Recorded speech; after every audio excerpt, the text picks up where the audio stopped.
Oke, assalamualaikum warahmatullahi wabarakatuh. Halo guys, ketemu lagi sama Kak Desi di Tridaya Online. Sehat-sehat semuanya. Udah musim hujan nih guys ya. Nah, untuk kali ini kita akan membahas tentang bahasawan. Apa sih bahasawan itu ya? Pembahasan soal untuk persiapan kalian PAS semester 1 ini ya.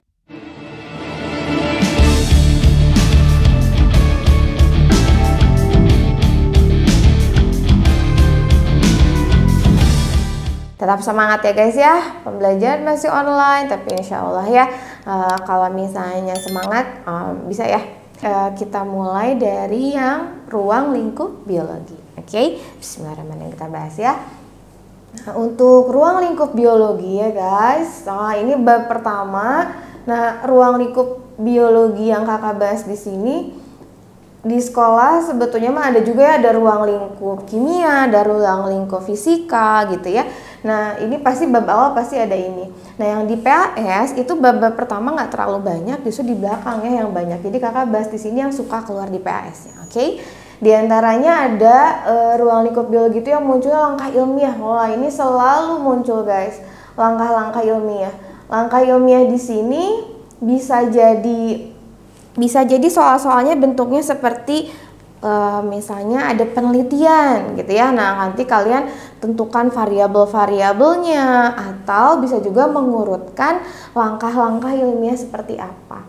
Kemudian ada juga tentang ilmu-ilmu biologi atau cabang-cabang ilmu biologi. Ini juga suka ada guys. Ini juga bisa bentuknya kasus-kasus ya. Kemudian ada juga tentang yang suka muncul sih yang ini guys nih, organisasi kehidupan. Nah, organisasi kehidupan ya. Ini biasanya yang suka muncul. Jadi nggak terlalu banyak biasanya ya. Nah, untuk yang pertama. Nah, soalnya nanti akan ada di layar sayang ya. Jadi kita bahas langsung aja. Untuk yang pertama ini ada tentang langkah-langkah metode ilmiah. Gimana katanya diminta mengurutkan langkahnya apa aja. Nah, kayak gimana nih? Kakak punya kunci 3D-nya guys. Nah, langkah-langkahnya apa aja? Atau metode ilmiahnya apa aja? Nah, mungkin yang udah pernah belajar sama kakak udah dong, masih inget dong. Apa aja kunci 3D-nya? Mohek ya, atau rohek, mohek boleh. Nah, M-nya buat apa guys? M-nya adalah untuk rumusan masalah. O-nya buat apa? O-nya itu adalah untuk observasi, hanya untuk hipotesis, dan E-nya untuk eksperimen ya.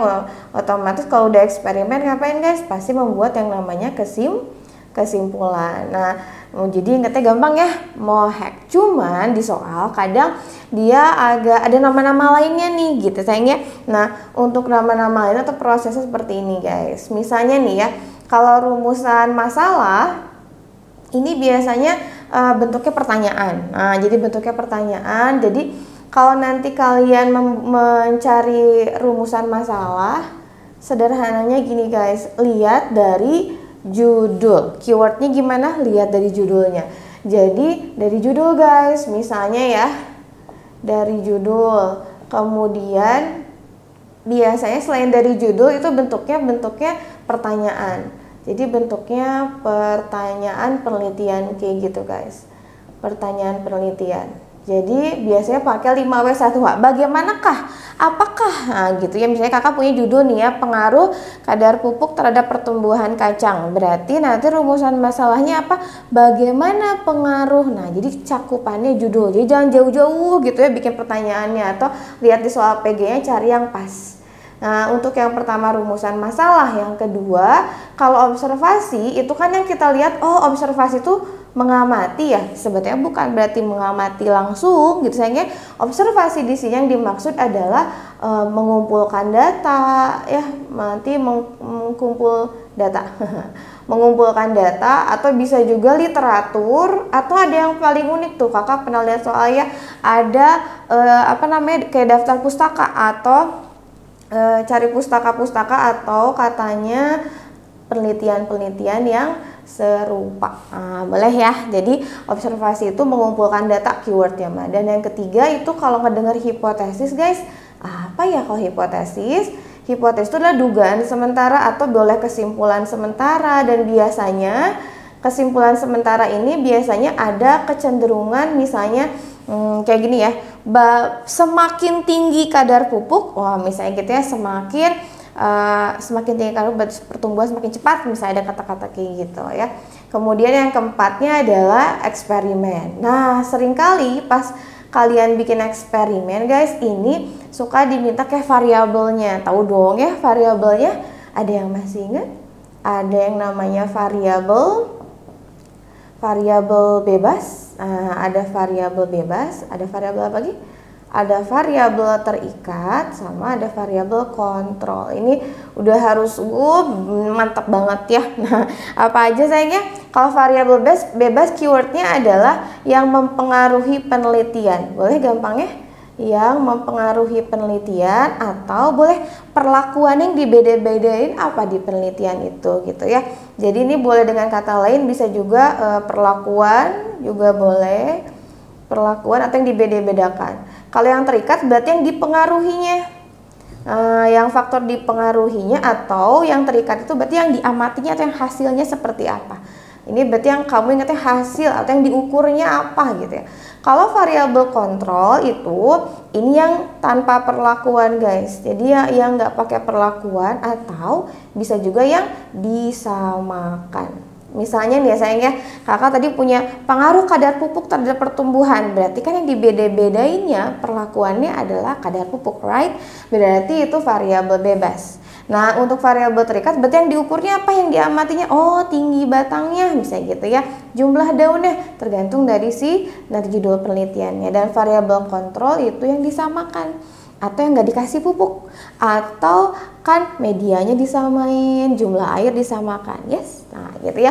Jadi variabel itu variabel dan terakhir adalah kesimpulan. Cuman yang kesimpulan sih jarang. Cuman yang perlu kalian perhatikan adalah ingat-ingat ya untuk variabel dan teman-temannya. Oke, jadi untuk yang nomor 1 itu kalau kita lihat, jadi yang pertama itu adalah pasti merumuskan masalah ya.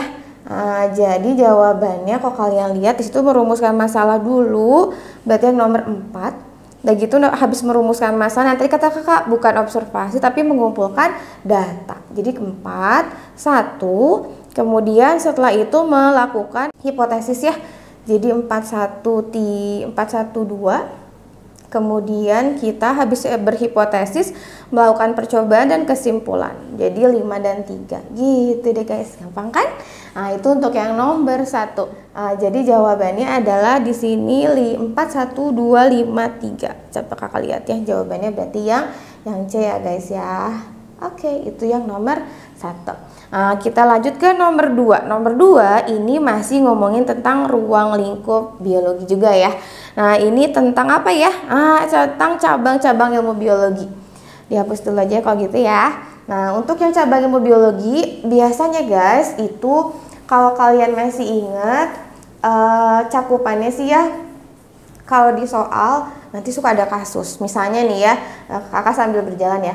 Misalnya ada suatu desa kena wabah demam berdarah. Nah, kayak gitu ya. Nanti ditanyainnya penyebab penyakit demam berdarah itu biasanya karena apa ya? Nah, itu ilmunya, cabang ilmu biologinya apa ya? Nah, seperti itu ya.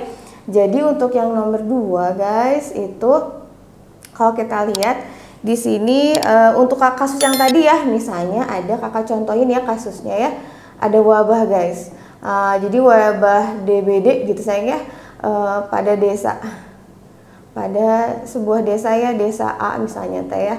Nah, pertanyaannya adalah penyebab. Nah, kira-kira yang penyebab penyakit DBD itu, penyakit DBD itu dipelajari dalam ilmu apa gitu sayang ya. Nah, penyebab penyakit DBD itu nanti kira-kira apa guys?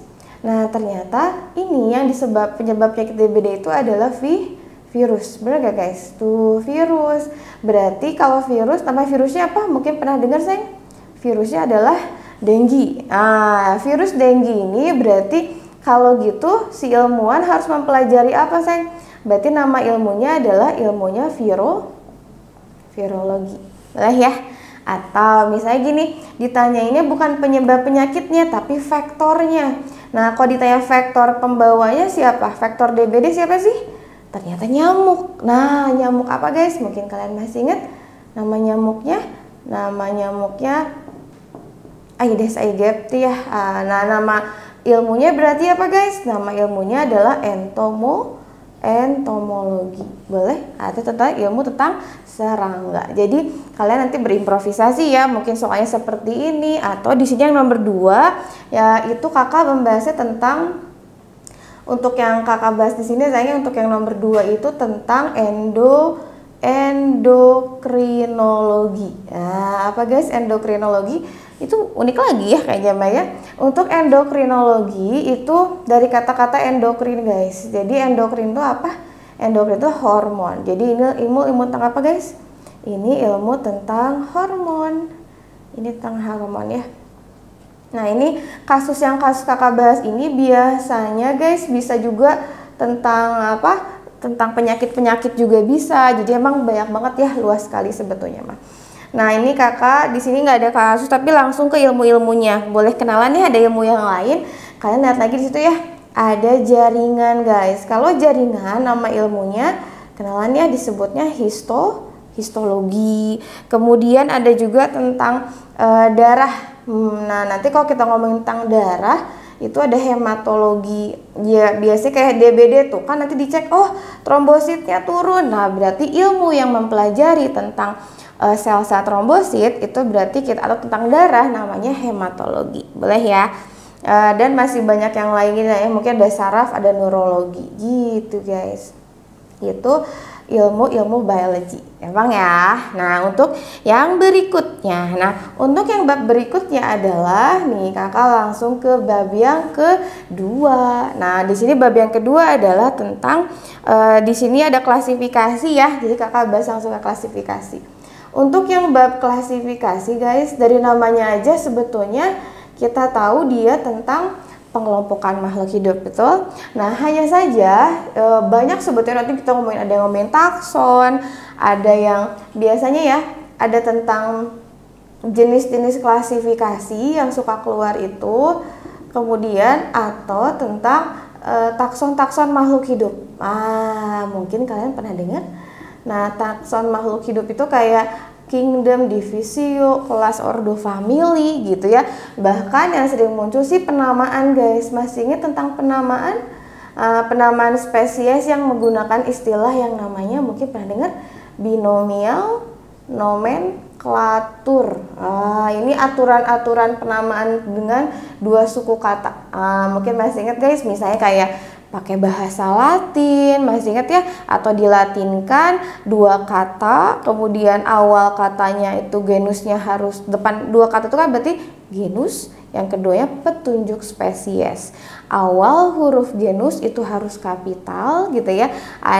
Boleh digaris bawahi tapi dipisah. Kemudian bisa diitalik atau dimiringkan atau bisa juga ditebalkan gitu ya. Itu mah masih ingat mungkin sayangnya. Tapi yang sering muncul ini kakak bahas dari nomor yang berikutnya ya, yaitu tentang klasifikasi nih ya, di yang nomor 3.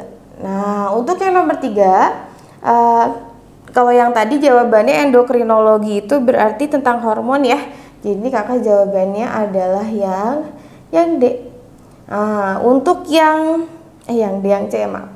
Untuk yang berikutnya tentang klasifikasi, di sini ada tentang klasifikasi filogenik. Nah, jadi sekalian ya, kakak mau bahas tentang 3 macam klasifikasi yang muncul. Klasifikasi yang sering muncul jenisnya itu ada 3 guys. Ada klasifikasi yang alami, ada yang klasifikasi buatan, atau kakak sebut juga namanya artificial. Ada artificial, ada juga filogenetik. Nah, ini selalu muncul ya klasifikasi jenis-jenis ini. Yang kayak gimana? Untuk klasifikasi yang alami, guys, ini dikelompokkannya berdasarkan pengelompokan itu kan biasanya berdasarkan persamaan, perbedaan gitu ya. Nah, klasifikasi alami yang kakak maksud di sini berdasarkan persamaan morfologi. Jadi ada persamaan nih, guys. Jadi di sini ada persamaan morfologi apa guys? Persamaan morfologi bentuk luar. Jadi struktur luarnya sama gitu ya. Ada juga morfologi, apalagi ada anatomi maupun fisiologi. Jadi memang dari bentuk luarnya, dari tata letak organnya gitu. Dan biasanya contohnya nih ya, klasifikasi alam itu misalnya kayak menempatkan kenapa ayam, bebek, angsa, kenapa dalam satu kelompok yang sama? Ciri luarnya aja, misalnya bersayap, punya paruh, gitu kan, tuh morfologi banget gitu. Nah kalau yang buatan itu, ini biasanya berdasarkan, ini macam-macam, berdasarkan keinginan si penelitinya. Misalnya dia pengen berdasarkan manfaat gitu ya.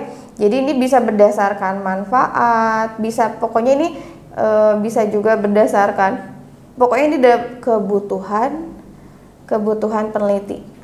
Jadi kita ini mah bebas banget lah, bisa dikatain ya, bisa macam-macam, atau pengen kelompokin jadi tumbuhan herbal, bisa. Jadi tergantung banget dari si penelitinya pengen kelompokinnya gimana.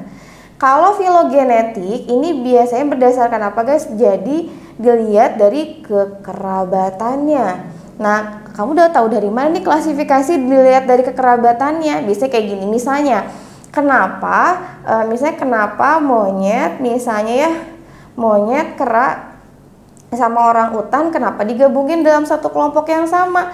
Nah, suka dibilang mereka termasuk ke dalam primata atau termasuk dalam kelompok primata ya ini. Nah, karena masuknya ke dalam primata, berarti ini kita sebut namanya ke klasifikasi filogenetik atau kekerabatan. Bang ya, itu tentang klasifikasi yang sering muncul. Oke, nah kita lanjut lagi tentang klasifikasi. Jadi jawabannya untuk yang klasifikasi ini, karena yang ditanyainnya adalah filogenetik guys, jadi jawabannya adalah tujuannya untuk mengetahui kekerabatan antar makhluk hidup gitu.